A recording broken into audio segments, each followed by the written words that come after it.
Welcome to Age, Pension, Super and Retirement. I am your host Yvonne, and as always, this is information only and not personal advice. In today's episode, we are looking at redraw versus offset. And to unpack this topic, I would like to welcome back the Director of Prosperity Planning Partners, Gayle McKew. Thanks for having me. It's so lovely to catch up again. It certainly is, Gayle. And can I begin by asking what the difference is between a redraw and an offset account? Well, now that's an interesting thing because realistically, banks will not always offer you a offset facility. You have to usually ask for it as part of your loan application. It's not something that can be bolted on. It's always done generally at time of application. The reason I say that is it's a very different process because with an offset account, let's use numbers just as a guide so people can understand it. So if I have got a $200,000 home loan and in my offset account I have $50,000, the bank will only charge me interest on the $150,000 rather than charging me interest on the whole loan balance. That is very different than redraw facility.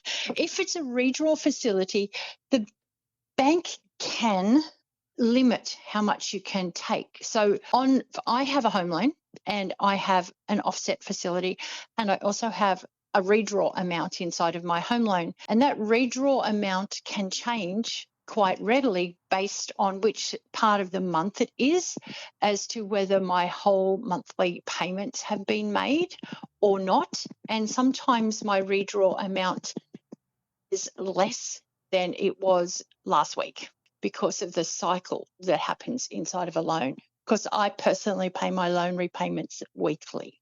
Now, that is one way to consider it. The other way to consider it is that for some people who may have an investment loan, if they have an offset facility on that, that can be really helpful from a tax perspective. There's two reasons for this. What happens is if you're taking a loan for investment purposes, the ATO have the view that all of the interest charges on that particular loan are tax deductible, which sounds great. But if you were to pay that loan down and then try and redraw it for something other purpose, then you effectively mess up the complete tax deductibility of that particular loan. So for people who may be considering getting a investment loan, I would suggest they have a really good chat with their mortgage broker to understand the impact of whether they should have an offset or a redraw facility. That's such a full answer, Gayle. You've in fact answered three of my questions in one. So let me just... Oh, well done me. Well done you. So just to dig in here for a second, are you saying offset accounts can be used to make a loan fully tax deductible? No, what I'm saying is that if we have an investment loan, and this only applies to investment loans because your home loan is not tax deductible in any way, shape or form. But if you have an investment loan and you have an offset account, I have had clients in the past who've done exactly this. We've discussed it, knowing that they were planning on buying a second investment at some stage, and they had surplus cash sitting in their offset account, which meant that when they took that money out of the offset account, all of the interest charges that had previously been reduced on the investment loan suddenly was still tax deductible. They weren't diluted by mixing up personal and investment debt. So it's really important if you are considering doing anything like taking an additional split on your home loan that would allow you to set up investments or buy an investment property, that you make sure that they're kept separate so that your accountant is really easily able to identify your investment related costs, which are 100% tax deductible. If they have to go through and work out what proportion of a personal home loan is personal and what's investment related, then that creates a whole different story. And it can be really expensive at tax time. That's really interesting, Gail. And just to double down here, so the difference between how the ATO treats the redraw versus the offset account is just what you've explained, or are there any other Well, differences? actually, the only treatment that happens in regard to the ATO on that is that because if it's your personal home loan, you have interest savings, you don't earn any interest on the offset account, there is nothing to be declared. There's no taxable event there. But if you have money that is relating to an investment loan and you have the offset account doesn't earn interest, but it saves you interest on your investment loan, you are effectively reducing your available tax deductions. No, that's really helpful, Gail. Thank you. Now I'm curious, how does Centrelink treat these two types of loans? Well, Centrelink will look at anything that is in an offset account and go, we consider that to be an asset. And they will assess it as part of an asset pool, and they will also deem it for income test purposes. By contrast, if you have a redraw facility and the loan is secured against your family home, they will take absolutely no notice of the loan because they ignore your family home. Therefore, any amount that's sitting in redraw will also be ignored. That's super interesting. So if someone was, whether they're with the age pension or in another way dealing with Centrelink, are they able to switch their loan type, or what do people do to navigate this? Well, generally speaking, when we are in retirement, you've got less people who are willing to lend to us as individuals because suddenly we know while we might have a bucket load of money sitting in super and a really great income stream, we actually don't have a accessible income from their perspective. So it makes it really hard to do a refinance when you are finished work. If you're going to be doing anything, you really do need to do it while you are still working. No, that's And you really, need to set those up early, as in the offset account is part of your loan application. that's really helpful, Gail. So really, You can tell I have a lending background, right? I know you used to work, was it the Commonwealth? I know you used to work with the bank. And Suncorp. I've done both, Oh, you've two done banks. both. Yeah, So really, you could have two people which on the surface it seems like they're in a similar position, but because one of them's got a sizable offset account and the other one's got a redraw facility, the one with the redraw facility qualifies for perhaps more as far as Centrelink goes. correct, because it's not going to be assessed as an asset.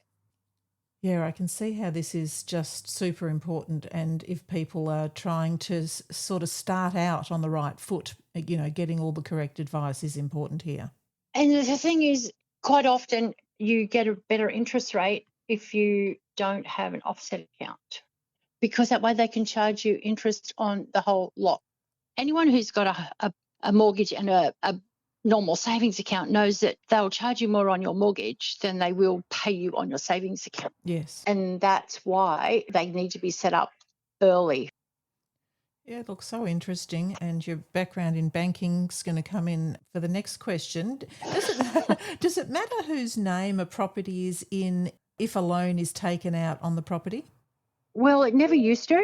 When I first started lending, if I owned a house and I wanted to put my husband on the loan, that was fine. But now they actually require people to have an equitable interest in the property usually. And sometimes they might ask for guarantees by one person over another person. So, I've actually seen, I started banking way back in 1980, and I've actually seen families accidentally cause their parents to lose their house because parents had gone guarantee for the son's debt. The son's business that was related to that debt went into administration. So effectively the person went bankrupt and the bank went, well, hello, we want our loan repaid and we've got guarantors. So parents, sell your house. Thanks.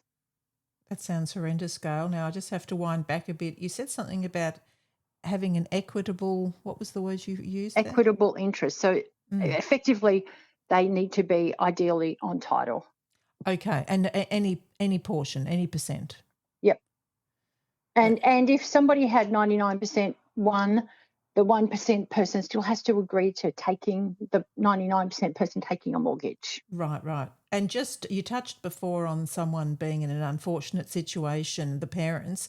Is there any difference protection-wise being on a redraw versus offset there, or is that same? Well, no, because when it comes down to it, it's the terms of the mortgage, and the redraw and the offset are all conditional parts of a mortgage. So it doesn't really matter. If you're on a mortgage and somebody defaults on the mortgage, then that's a very different story. And that's why banks will say to people, hey, we need you to be getting legal advice, independent legal advice. And the reason for that is to make sure that the person who's taking on the responsibility of being a guarantor knows their legal rights and obligations under the terms of the guarantee that they're providing. So helpful, Gayle. Now, before our last doozy of a question, I have to ask you, Gayle, how can you be reached? Oh, that's the easy one. I can answer that really easy. It's you can email me at Gayle, Gayle, at prosperityplanning.com.au, or you can call me on 0407 159 298. And if you leave a message because I'm not available, I will certainly return your call. Wonderful. Now, finally, does it matter whose name the property is in if it's joint tenants or tenants in common for family law or estate planning? Now, we might need to just recap what joint Ooh, tenants and tenants in common is. Yeah, I left this one for good last. question. Here we go. Okay, so effectively what happens if it's joint tenants, this is just an overview. Joint, and I had this conversation with a family on the weekend. We were considering aged care and asset ownership. So effectively joint tenants means that the survivor, so let's say mum and dad bought our property together, dad passes, mum suddenly becomes the owner of everything that was jointly owned. Now, that can include a physical property, but it also includes bank accounts. So if you have, let's say I had a bank account with you and I passed away, whatever was in that is now suddenly all yours. Whereas tenants in common, which does not apply to bank accounts or shares or managed funds or super funds or anything along those lines, this is a very different story because effectively tenants in common allows at the time of purchase the people to nominate the percentage of the property that they will own. And then because they own it separate to the other party, and you can have multiple other parties in a situation like this as well, you're able to leave the proportion of that property that you own to whoever you jolly well like. I often equate this to, if you think about a side-by-side villa, I can own one part of the villa and a neighbour can own another part of the villa. Because I own my half, they don't control my half. I can do whatever I want to. I can sell it. I can leave it to somebody. But the other person on the other side of that wall doesn't own or control my portion of that asset. So that's the way I tend to explain tenants in common versus joint tenants. Now, back to your question. Would you like to repeat it for me? Because I'm not sure whether I answered it or not. Yes. No. Yeah, that's perfect. So that they were well explained. Thank you so much. Now, do these affect family law or estate planning? Estate planning, absolutely, because I have actually been aware of situations where, because the property was meant to have been purchased as tenants in common, but it went through the system as joint tenants. And because of that, the dad who had a terminal illness and had made a decision that he was definitely leaving his half of the house to his sons, because of the way the property had been purchased, that gift to his sons failed and it went under the laws of survivorship directly to his wife of the time, which meant that his sons were disinherited from that asset. And there you have it. This is such a wonderful answer. Thank you so much, Gayle. As always, After so many years doing this, I have some dreadful stories to tell, but you try to use them as examples so that people understand the potential implications. So had they had that as a tenants in common rather than joint tenants, he could have left his half of the house to the children. And realistically, it all started in the way that the property had been purchased. So that did make a big impact from an estate planning perspective. Now, family law, different story altogether, because family law is pretty much everything is included in the pool, regardless. Because, I mean, we've got a situation, family law, where you've got a divorce happening and we've got two live people, which means that assets can and need to be divided in accordance with whatever agreement you come up with. But for family law perspective, you include any properties, investment properties, superannuation, shares, bank accounts, collectibles, bullion, those types of things. They're all included. so And it then it's really up to is you to decide how to split it with your soon-to-be ex. such a great answer. So it really doesn't just matter whose name it's in, but, whether it is a joint tenants or tenants in common, that's for sure. No, not when it comes to family law. This is such a great answer. Thank you so much, Gayle. As always, this is information only and never personal advice. For our international listeners wishing to join our Facebook group, the code word is yellow. Thank you so much, Gayle McKew. You're very welcome.